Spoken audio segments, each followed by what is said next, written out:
Holy smokes. How 90s cinematic did that feel? Very good. In a world where Firefighter Nation was once a news agency. He sent me a couple options, and I said, that one just takes me right back to my childhood. Absolutely. I feel like I'm about to watch a very exciting Disney action movie, but it's just us. Big stuff today.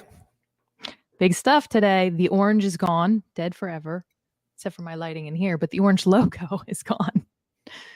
Never That makes to a Georgia fan very happy. That was wearing on me. It's counting down the seconds for the new one. Thank you to Lauren and team who worked tirelessly to deal with every reject we sent back saying, nah, no. Yeah. We've Not only good been enough. working on this for pretty much over a year. Hard since April. Or no, hard since January, but the concept's 2 years old. I think you approached me about it like last October. Yeah. It's been a minute. Good stuff. We're finally here. Well, good morning or good afternoon, whatever it is. It's still morning. Still morning. So how did we end up here? We should probably talk about that. Where did Nation come from? So Firefighter Nation was an acquisition back in the Pinwell days. It had Firefighter Rescue Magazine, and they had this big website that was a kind of a chat community. And gosh, I guess we've got like 600,000 people on it or something. It's something crazy. Mm-hmm. And ever since we became Clarion, and some of the web stuff changed, basically Firefighter Nation sort of became primarily a news platform that was Firefighter News. Had a few features. We did have Firefighter Life on there for a while, and still the fire rescue leadership type stuff was on there. But 2 years ago at our strat meeting in Florida, one of our folks said, hey, we've got this gigantic platform. We're not really using it to its full capability. So what's some ideas on how to make this thing, reinvigorate it and get it into something? And we started looking at the editorial calendar, and of course, with just the burst of health, safety, wellness, mental health, and all that, we were like, why don't we go there into that space? And we can still keep, some of the news, but let's start doing more original content and features. Let's look at new contributors that aren't the typical fire engineering old time contributors. Let's get some new folks in that have a voice, and let's go that route. And it grew some legs, and then about a year ago, started putting some budget dollars behind the redesign and the restructuring of the website, which is absolutely beautiful. And it's been up for a couple of weeks now as far as the infrastructure of the website. And it's been problem-free for a couple of weeks. Problem-free, which is always scary on a relaunch like that. But that's the idea, is that we dedicate 1 month in fire engineering to health and wellness as far as an editorial theme, which is December.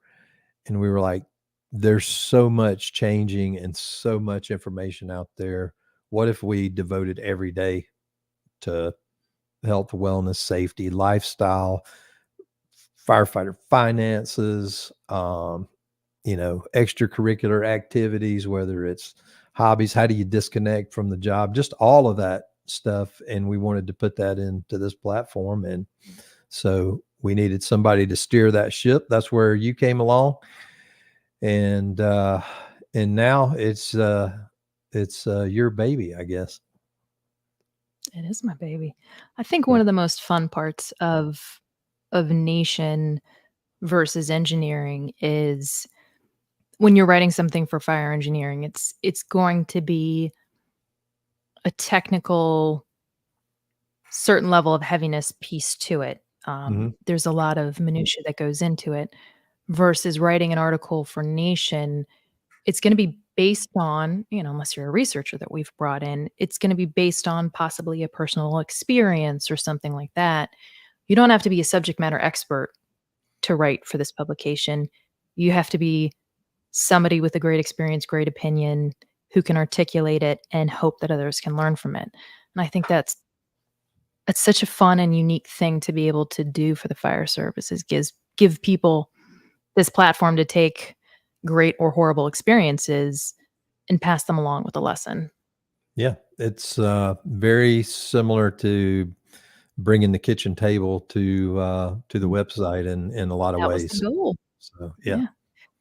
It was So definitely I definitely wanted problems and solutions with this, right. because we all sit down at the kitchen table and we bring problems, but rarely do we get to hear solutions. We'll all throw out solutions we know are dumb or funny just to lighten the mood, but Yeah, success rarely do stories are people. always a great teacher, and They failures. are.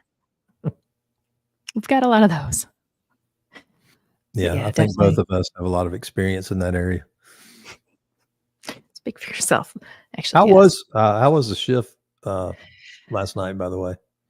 You didn't curse me too bad. I was really sweating it. I figured we'd be running about 6 after midnight. I think I went to bed around 11, and I think we only got up 4 times, which was not bad. So, I figured that we were doing this morning, and you were probably giggling as you went to your bed and thinking Yeah. I'd be up all night, but it was not too bad.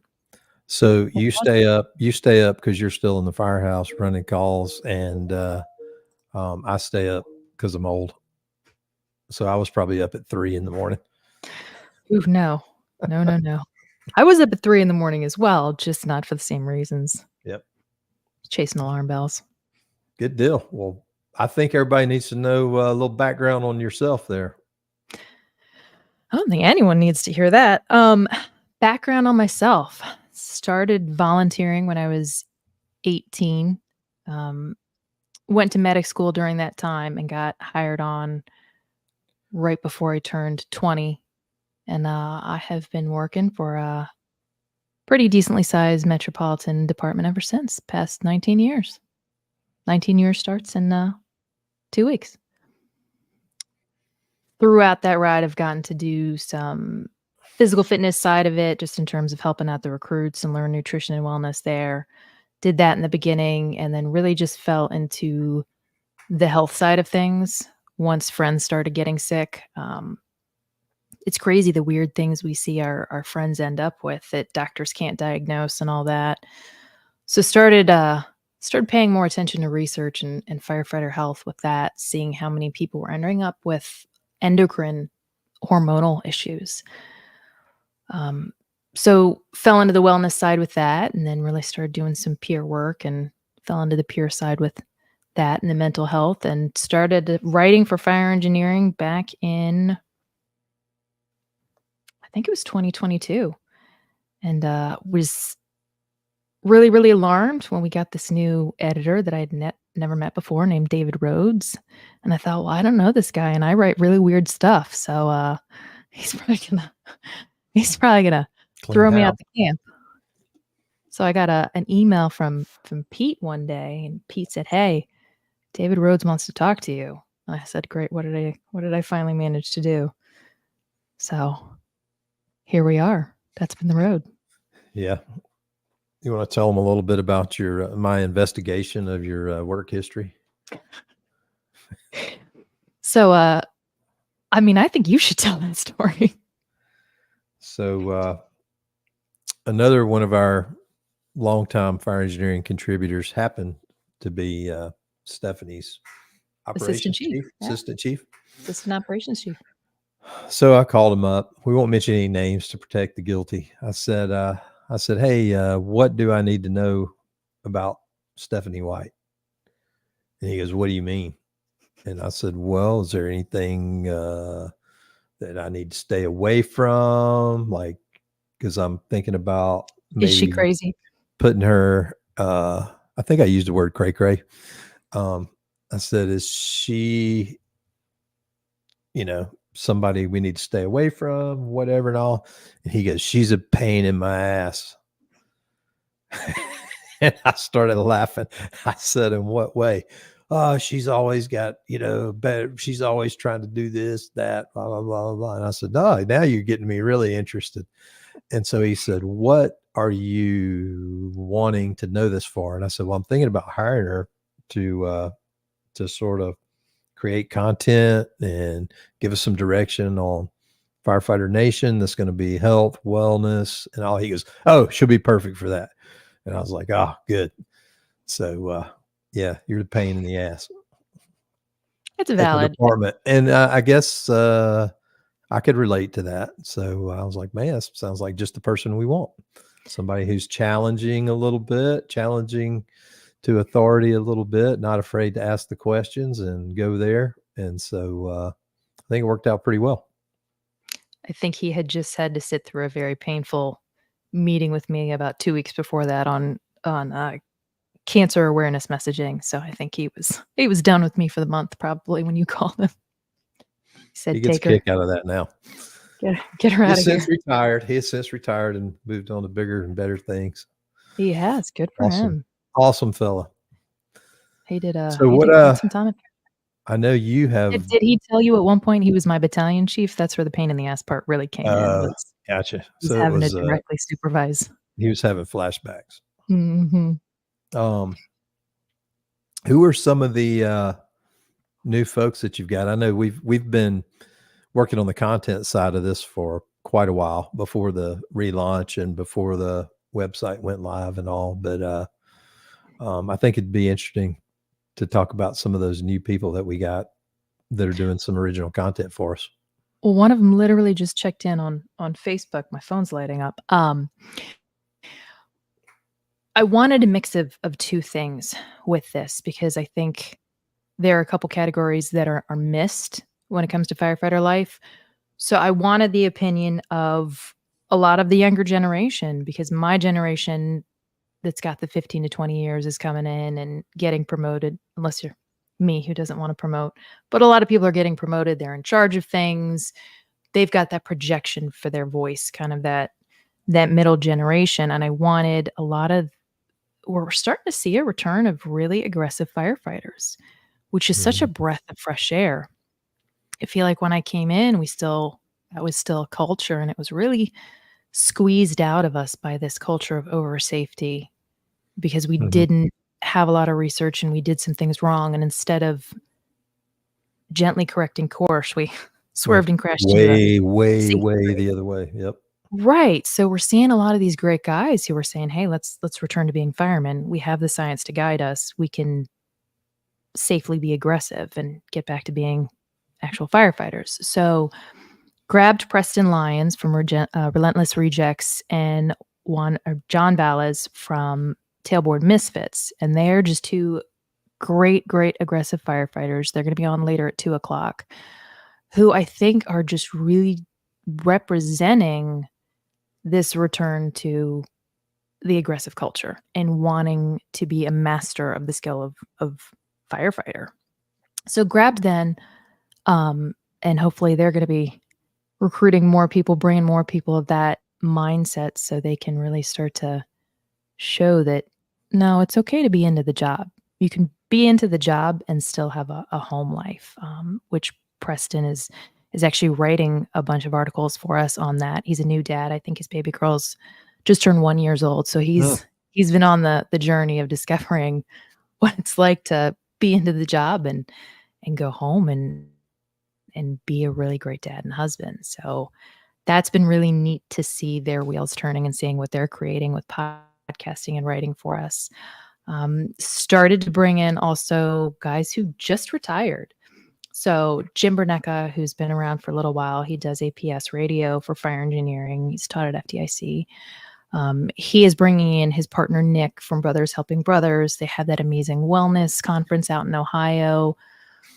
They're coming in and doing a podcast that's going to focus on health, but also life after retirement, because I think we don't really hear about that, right? Guys retire, they might come back, they might visit the firehouse a couple times, but that's it. And we kind of throw them into this deep end of here's here's retirement, figure it out, good luck.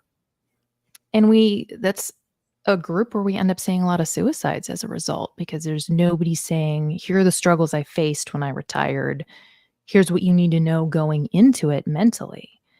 Because I can't imagine what it's going to feel like probably the first 2 weeks after I retire. First week's going to be great. I'm going to be getting sleep for the first time in my life. I thought Second that or too. It third didn't week, work or out maybe, for me. well, you kind of dove straight into something new. That's a No, it lot of was work. weird. I had about a year and a half of actually being retired, just doing teaching and still doing FDIC, but not doing this job. But I could not sleep. I could not Hmm. sleep. That was what I was looking forward And to. I was like, "Oh, I'll be able to sleep," but I needed the noise and because I guess I was always listening to the radio, and it was weird. I didn't have trouble sleeping at home when I was working shifts. Obviously, I didn't sleep too much at the station. I mean, I guess I was tired, so that made me sleep well at home. But right. yeah, I got to where it was like every night I was up at 3 and could not go back to sleep. So crazy, So absolutely crazy. my first editor's opinion, something I talked about was my entire adult life. I've had these chunks of 6 mornings in a row in a firehouse, right? Because we work on 24, off 24. Wait, where am I? On 24, off 24, on 24, off 24, on 24. So you're coming in for 3 shifts and you're leaving 3 days off. That And was then you too have complicated for my generation. no. And then you have 3 mornings that you're actually waking up in your own home. So 2/3 of my mornings are in a firehouse. So, I mean, for anyone who's on shift work, I can't imagine what your brain is doing. If you're doing that your entire adult life, that is the only work schedule I have ever known. So I'm sure when I go to retire, my body's gonna be like, get up. It's Mhm. Oh, yeah, first I day of the woke up, tour. every 3rd day, I would wake up at 4 o'clock in the morning if I was sleeping. Most time I was already up, but Did you do crazy. a 24/7 too? No. Well, Oh, a long time ago when I first started, but yeah, the last 35 years, I guess, were 24/48 that's still better than 24/24. with a few, punishment shifts of, Mm. 8 Mando. hours 8 hours a week or, 40 hours a week. Mm. Couple of headquarters tours. Ooh, that's what happens when you decide to be important. Some of us just ride the Yeah. back step. That or piss somebody off I try not to do that with with that my challenging opinions. personality. Yeah. Alright, you were No. on a good roll. I interrupted you. You were No, talking that's about, okay. So, e contributors and sleep and yeah, even though we wanted to create a platform that's vastly for this new generation, I'm not gonna leave my generation or the off-coming generation out of it. So we wanted to cover that as well. Um, and just, those were kind of the 2 main ones I recruited for, because I think we already have a lot of people that are in kind of my generation, that middle to end of their career. We're gonna be joined, he just texted me, soon, by Dave McGlynn. He's gonna be doing some podcasting stuff for us. He's the training officer guy for FDIC. That's what he speaks about and writes about, but bringing him in to talk about more of the mental side of things, both mental health wise, but also we have this huge mental side of training that we don't talk about a lot. There are a lot of guys out there starting to do some great stuff with training and just the almost athletic side of things. We've all seen athletes who are just genetically blessed. They're great and they don't have the right mindset or don't have the right tactical mental training, so they suck as athletes. Bringing him in to kind of talk about that side of training. Um, so I feel like we comfortably encompassed all generations. Hopefully, mhm, from the brand new probie coming in to make sure they know what the expectations are, but also what the reality of their first couple shifts are, so they're prepared with sleep hygiene, go home, take a nap, get in bed the right time the night before, and how much that affects your health, to mental resiliency. And I hate buzzwords, but that's the one everyone recognizes, which is all right, have a plan for what you're going to do the shift after, pardon the French, an absolute shit show. Yeah. How are you going to handle it? What are you going to do? So I think we comfortably kind of covered, in terms of a career, cradle to grave. Yeah. That's awesome. Good stuff. And nobody can tell the generational stories like the people in that generation. And that's what's important, is to hear the perspective of someone who's at the end of their career, in the middle of their career, and at the beginning of their career. And we talk about the failures on the scene, always go back to communication. And this Firefighter Nation platform opens up that wide spectrum to get all perspectives. And you can sort of start to see, even though, one of the biggest mistakes is like my generation making an assumption that they know how it is for that newest generation, and telling people how they are and telling people what we need to do about it. But when you hear from their perspective, you're almost always wrong. And they're like, no, we're actually not like that. We actually want this. And it's just interesting to maybe connect those dots and make those relationships tick. And hopefully it leads to a lot better conversations in the firehouse, a lot better policy when it comes to the administration at the fire departments, and understanding just what makes everybody tick, and what their needs and perceptions are. I think it's just huge. It's just huge to get that out there. I think one of the interesting things that I learned the hard way, probably about 4 or 5 years ago, was how much, um, has changed in terms of calls following you home. And what I mean by that is, ran a really gruesome call that, kinda got under my skin a little bit because it involved a very young person. And when I was talking to a police officer getting some information, I didn't realize my phone was in my pocket. Pocket of my job shirt. And when I finished all my reports and all that, opened up my phone, and the first thing, the web populated was a story about that kid. And it was like, and that was never something, when I joined the fire service, texting was barely a new thing. You had to hit the button 3 times to get the letter you wanted. This technology wasn't here. So it has been interesting to see the older generation say some things about the younger generation, but I mean, we're now being exposed to a little bit more of the humane side of Mhm. things than before. Before, you could run a call and never hear about that person again and you'd be fine. Right. Now it's all over social media and all that, and we weren't prepared for that. I wasn't prepared for that. So it's so crazy to see how technology has also made mental health needs evolve. Mm-hmm. So well, Dave McGlynn has joined the chat, and he's just sitting there in the waiting room, hanging out by himself. There he is. Can we Hi. hear him? Oh, there What's he is. happening, Dave? Yeah. How's it going, Chief? Hi, How's it- Stephanie. How are you?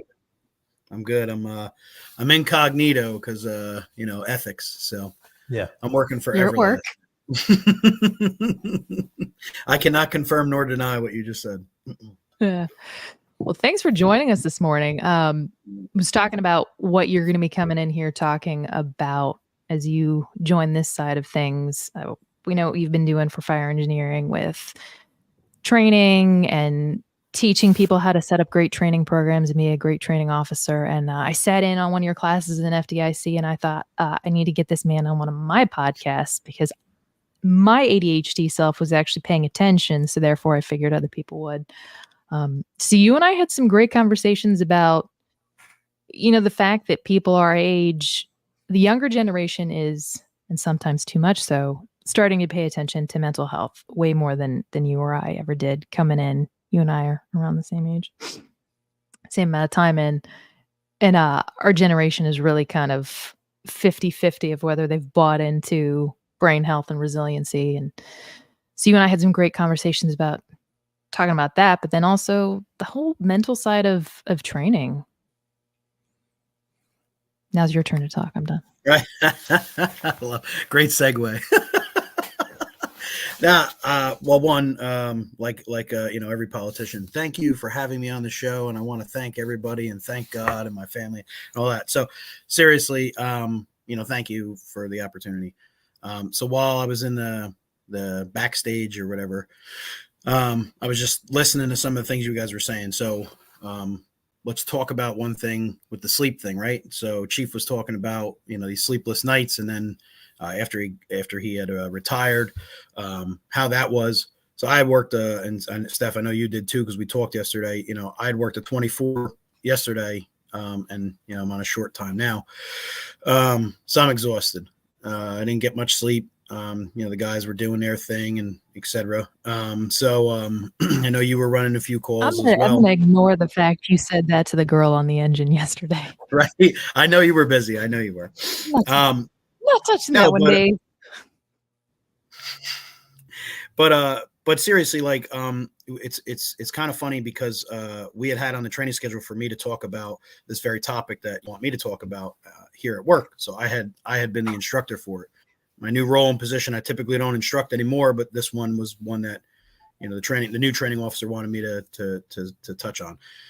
So you're right. We didn't talk about it a lot back in the day. Us Gen Xers or cuspers, the people that are right before the millennial category, we were raised by the Gen Xers and the baby boomers, and it wasn't something that we talked about, and that's okay, because we recognize now that it's something that we should probably cover and discuss, right? So with that said, this morning we talked to the guys, and one of the biggest things that I wanted to hone in on wasn't just the PTSD part. I don't want to dismiss it and say it's easy to talk about, but it's easy to train guys on PTSD. What about home life? We spend literally up to 30 years, half the year in the firehouse. Some people, they volunteer while they're on the job, and that's okay. It's just, where's your time at home? And then what's that home time look like? Furthermore, what's your brain capacity look like when you're in the firehouse because you're detached from home? There's a high rate of divorce, a high rate of suicide, a high rate of depression in our field.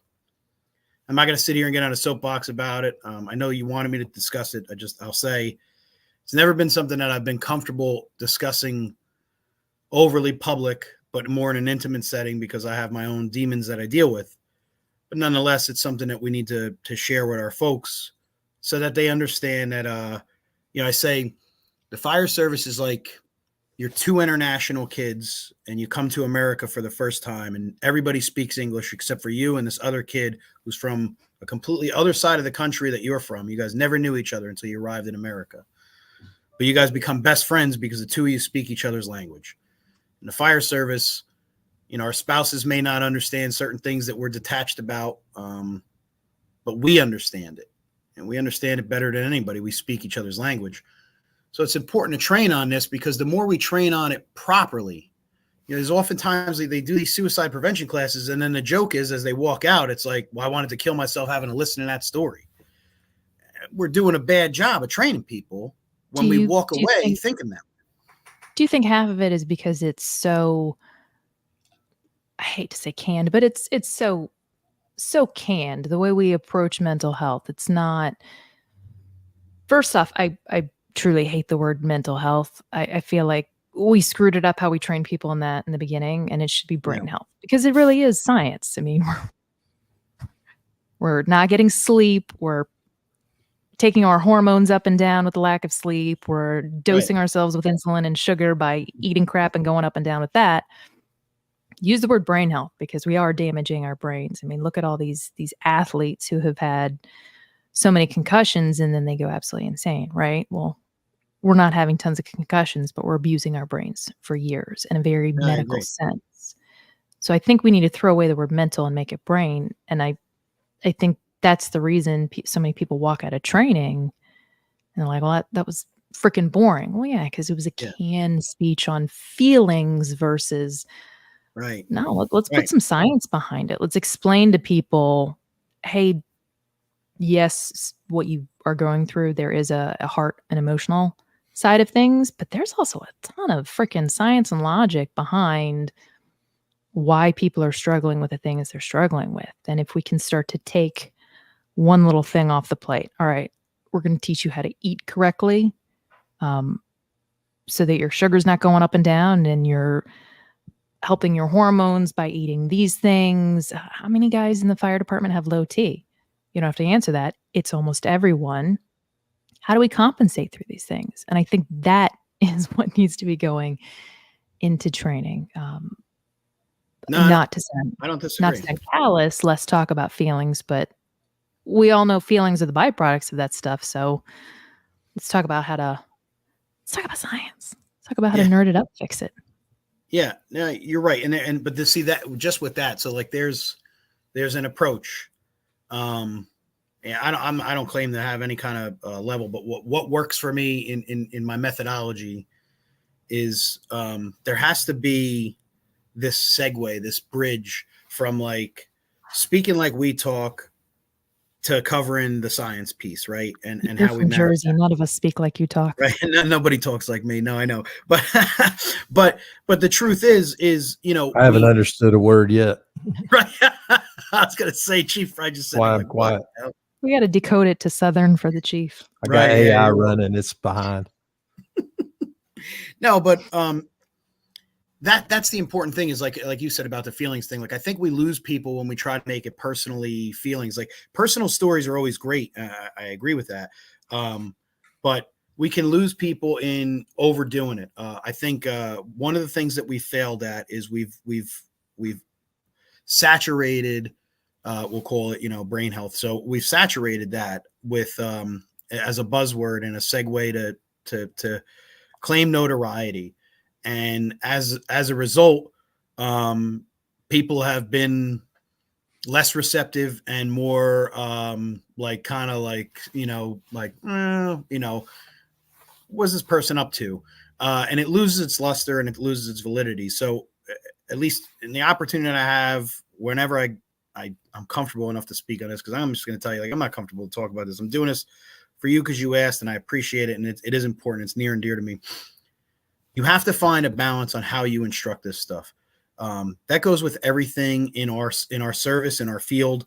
If you want to talk to people about lithium-ion batteries, it's a pretty boring topic. But if you explain the science behind it and you sexy it up so that we accept it, you can do the same thing with any type of topic. And I think that's where we fail in training on things like this. Like I'm trying to explain to guys, like, we have to understand that we have to create a culture and an environment where it's acceptable for somebody to be checked out.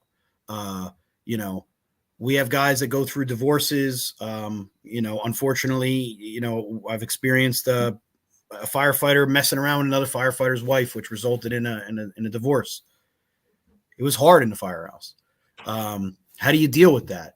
How do we find a comfort zone where we're able to train folks on, here's how we deal with that. Here's how we rally behind that.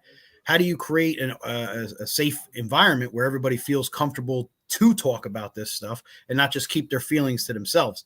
The old adage of like, check your feelings at the door. Like, yeah, when it comes to ball breaking and joking, you check your feelings at the door. I'm all day long about that. We live in a society where the unique beauty of the fire service is we can still joke at the firehouse without crossing the line, but that's just it.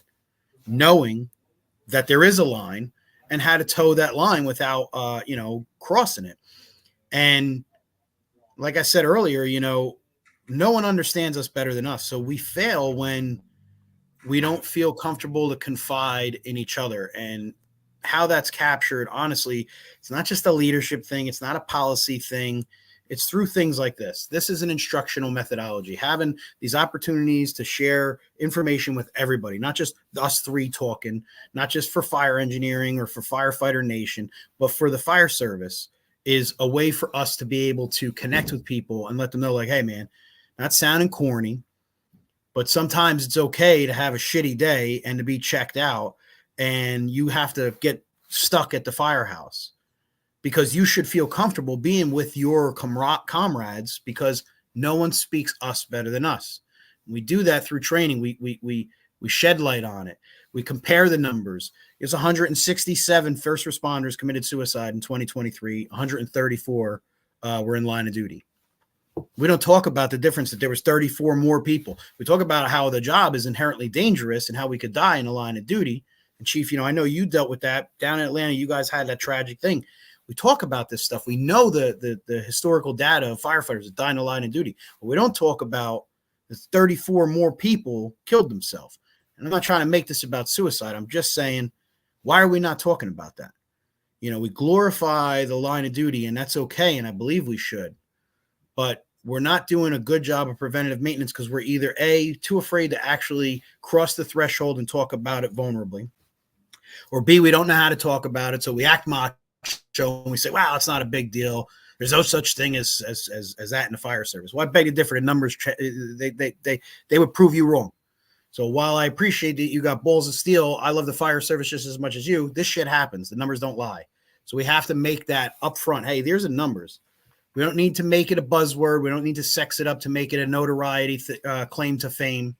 We need to do it with purpose so that people understand that it's something that should be incorporated into our training programs. We'll get the best out of our culture and out of our people if they feel comfortable in all aspects of the fire service.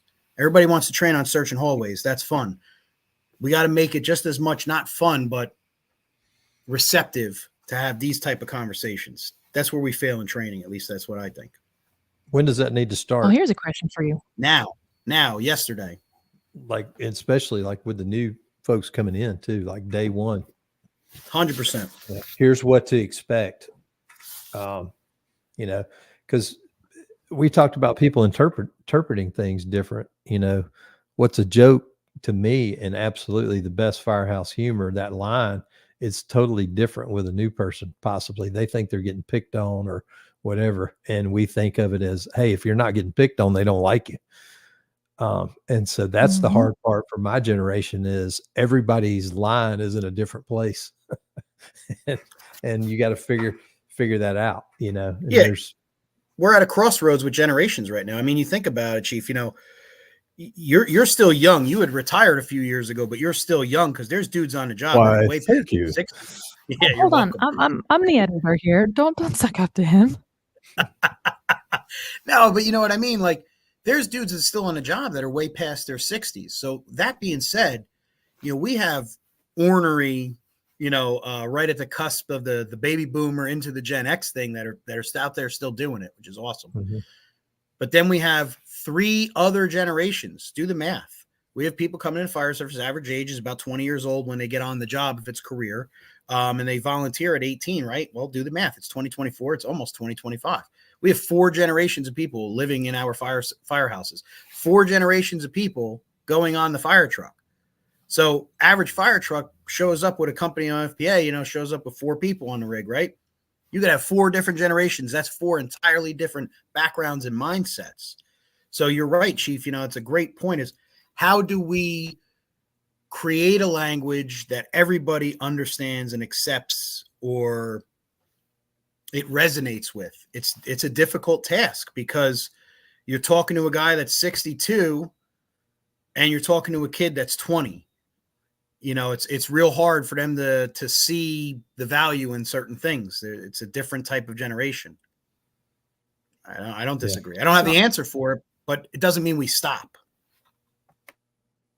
I'm going to give you a new challenge. This is something that's been on my mind for the past 2 or 3 days. I'm starting to see a new trend in a lot of firewives starting support groups on the internet, Instagram pages, a lot of stuff like that. And I've been a little cautious of some of the things I've seen and things they're talking about their firefighter coming home and wanting to nap and stuff like that. And then it hit me, when our families in our firehouse, Christmas, Thanksgiving, pretty summer days, they're there and we're putting our best foot forward, most of us, to really welcome them in. And they're not running the calls. And when they see us rush out the door, it's adorable. They're filming. It's all a very cutesy, canned experience when our families see us in a firehouse. So of course, when we get home, well, I know you were just sitting around laughing with the guys. Maybe you ran, a couple calls and you're a hero going down the road in your fire truck, and they don't see just the grind, the exhaustion, not getting a single meal on time, being chronically dehydrated, having a headache, just Staff all meeting. the staff meetings. That's the worst of all of it. All of that dumb little stuff that leads to us needing to come home and maybe lock ourselves in a room for 5 minutes with a cup of coffee, or God forbid, take a couple hours nap. How do we, just reading some of these comments and not bashing any of these people, because I too would probably have the same opinions they do if that's the lovely picture I saw of my firefighter's life. How do we start to train families? How do we start to set up realistic, better education for families? Because I mean, we did a family night in recruit school 20 years ago. Families came, they saw us do a burn. Well, there was a picnic beforehand, and we went home that night. We do cutesy stuff for families. At no point do spouses, parents, kids, anybody know the self-maintenance time that we're going to need when we get off duty. And I think that's a huge part of the mental brain health component too, is that if I'm coming off shift and I'm rushing straight into whatever chaos, Fire department. yeah, another fire department, but this time I'm the damn chief, which I don't want to be. I mean, it's just, I'm in charge of solving all the problems all of a sudden, and I ran 20 after midnight. I mean, what is this? How do we start to train families, since you're Mr. Training Officer? I was hoping the chief was going to have the crack at that one first so I could go off of him. He can have the crack at it. No, I'm letting the younger generation answer that. Oh, thanks. Yeah, thanks. Oh. You gave him a compliment. Yeah, you gave him a compliment, and he just threw you under the bus, Dave. Oh yeah, he's good at tennis. I'll tell you, man. Trust me, he's good. I don't mean to cliche it up and say, well, it's a great question. It's an interesting question. I'm okay with you saying that's a great question. I thought it was a great question too. Well, because I don't like, it's not that I don't have the answer. So it just, while you're saying it, it's making wheels turn in my head. So one thing, just shed on this, because it's just how my brain's working right now. I expect an article out of this, by the way. Oh, sure. Thanks. In order to effectively train people, you have to be a student of the information that you're going to train on. So with that, every time, like Chief, you and I have had multiple conversations, Steph, you and I have had multiple conversations, and I always have these moments where I'm like, oh, like my wheels are turning right now. Because every opportunity I get to talk to somebody, I take as an opportunity to develop and learn. So this is a learning thing for me. You open my eyes to, like, I'm of that old school generation, because those who I was raised by. I don't share everything with Chrissy. I don't know why. I just don't. There's things that I just don't. I don't know. And I think maybe that's part of how there's certain things that we should, and I'm sorry, but this is how I feel. There's certain things that we should shelter from our spouses. And I'm not picking on you, Steph. You have a unique setup where, Billy has our background, right? Not everybody has that. So you get to share that with him, where, like, Chrissy works in HR. You know what I mean? If I were to tell her half the shit that goes on in the firehouse, she'd be like, Chrissy literally makes the joke and calls me an HR nightmare, So,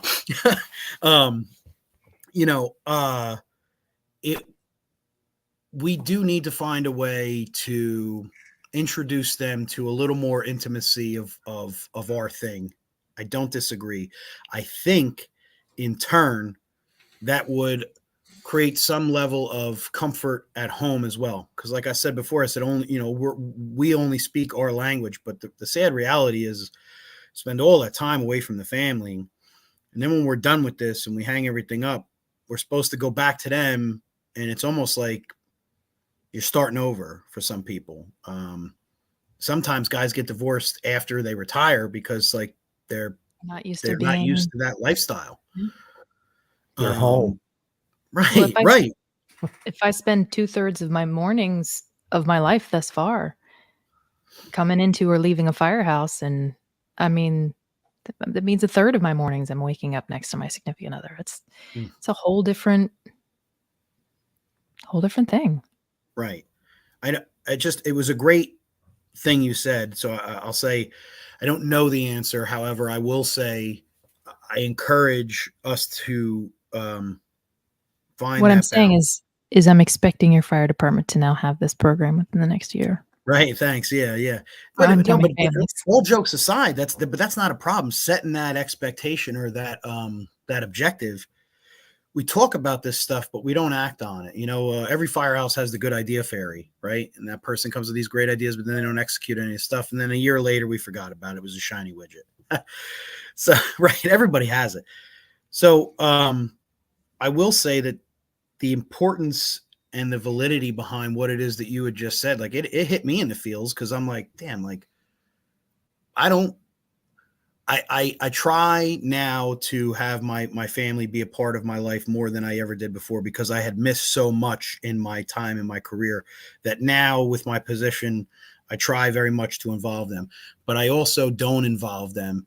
And what I mean by that is like, there's things that I just, I don't know how to vent to my wife. It's not even calls. Like you said before about staff meetings, Chief, you retired as a chief officer. The fire service in general is taxing and consuming, but as you promote up, you deal with more personalities and you have more weight and responsibility that your brain, it hurts.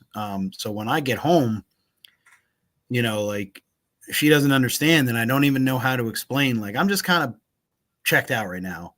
I dealt with stupid crap throughout the day, and I just don't feel like talking to somebody for an hour. And I don't know how to explain that to her. So what happens is we clash, and she's Puerto Rican. So it's, we fight different than most couples fight because she's tough. So, it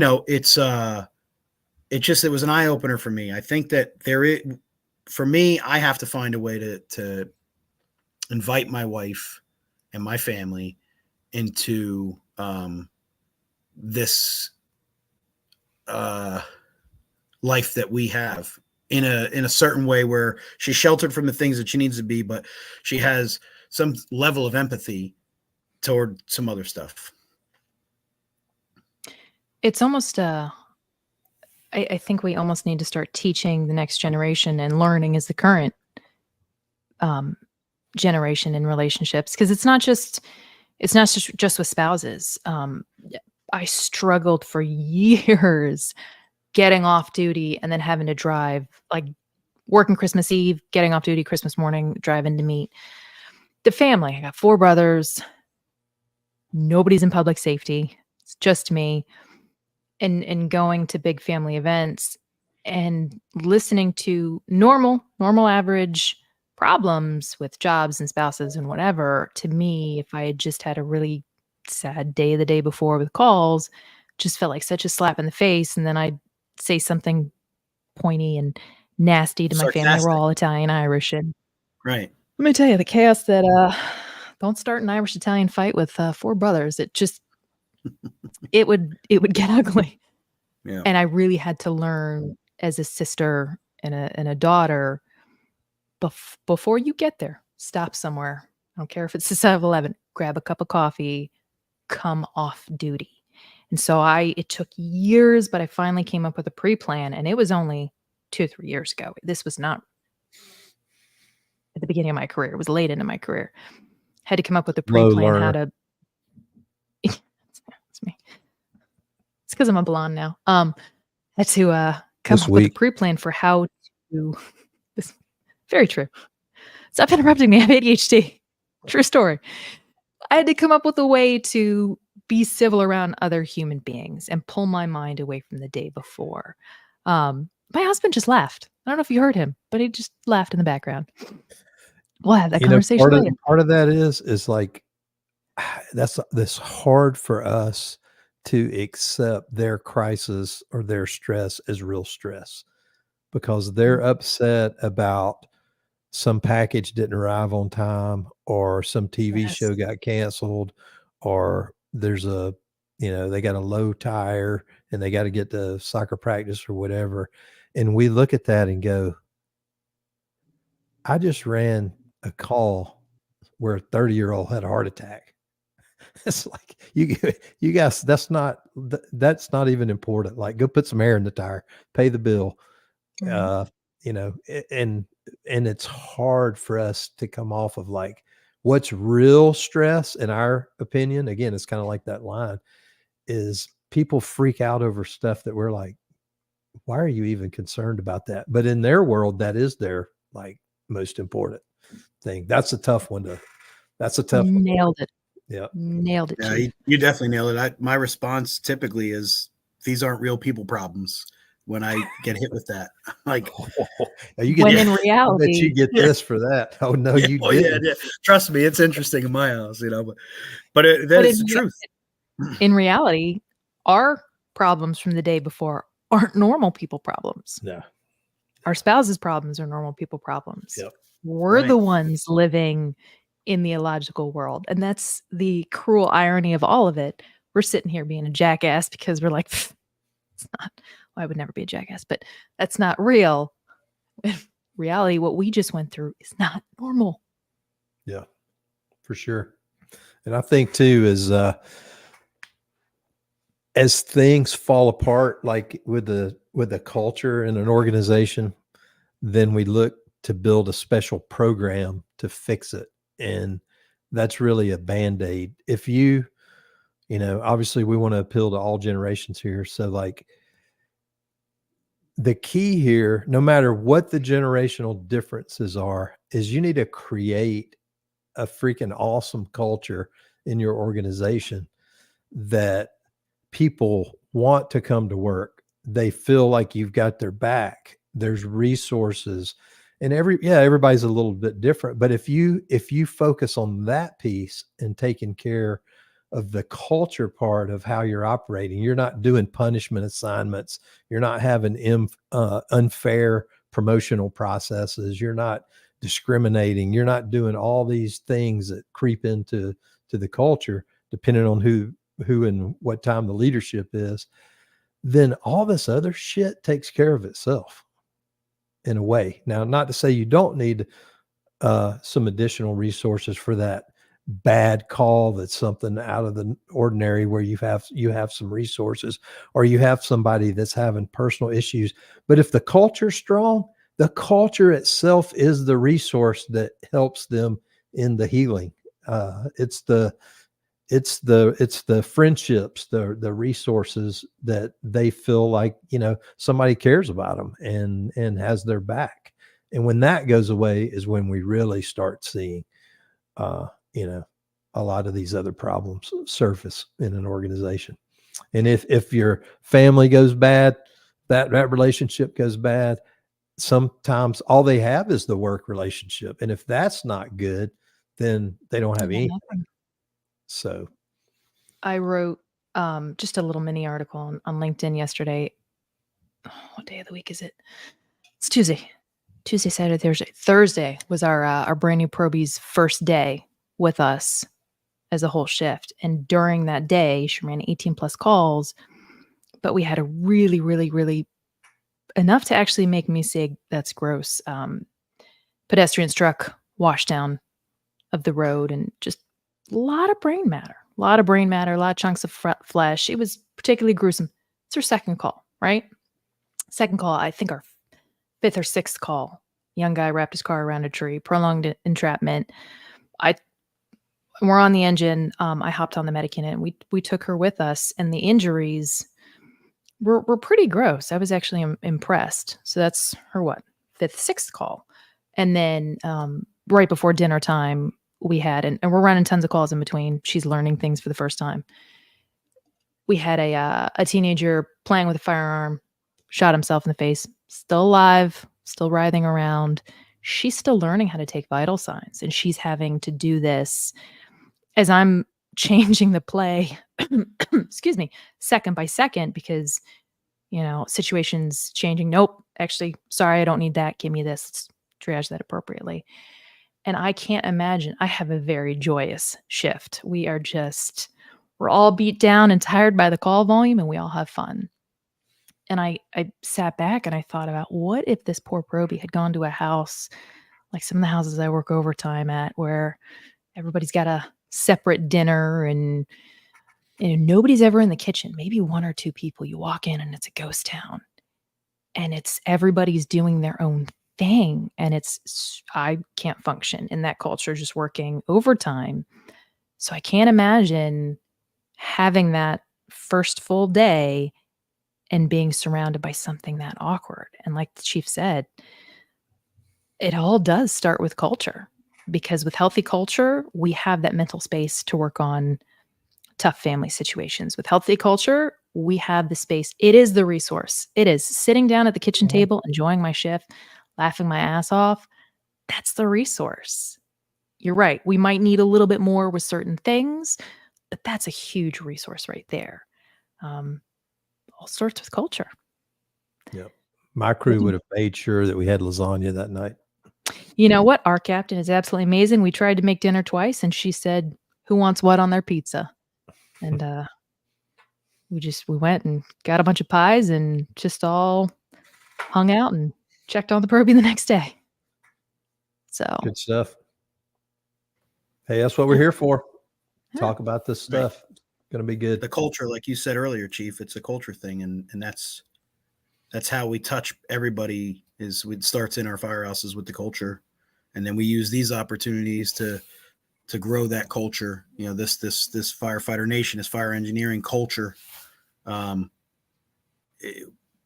of us are just saying stuff that we're already doing in our firehouse. We're not any kind of like scholars. We're just sharing what works for us in our firehouse. And I'm telling you, in the opportunities that I've had from you guys, and you know, with the magazine for the past few years, you're connecting with people, just the same circus, different clowns. It starts with culture. That's how we connect. And then it's strengthened through training.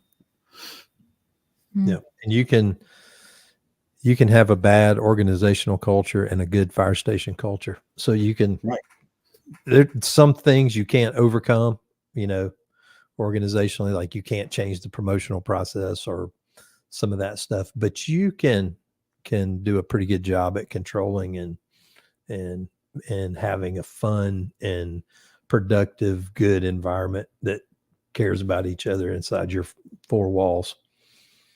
You have a chance at creating change there. Yep. That is a fixable thing. And then those people promote and create the same culture in another station. And it's just never on our timeline, you know?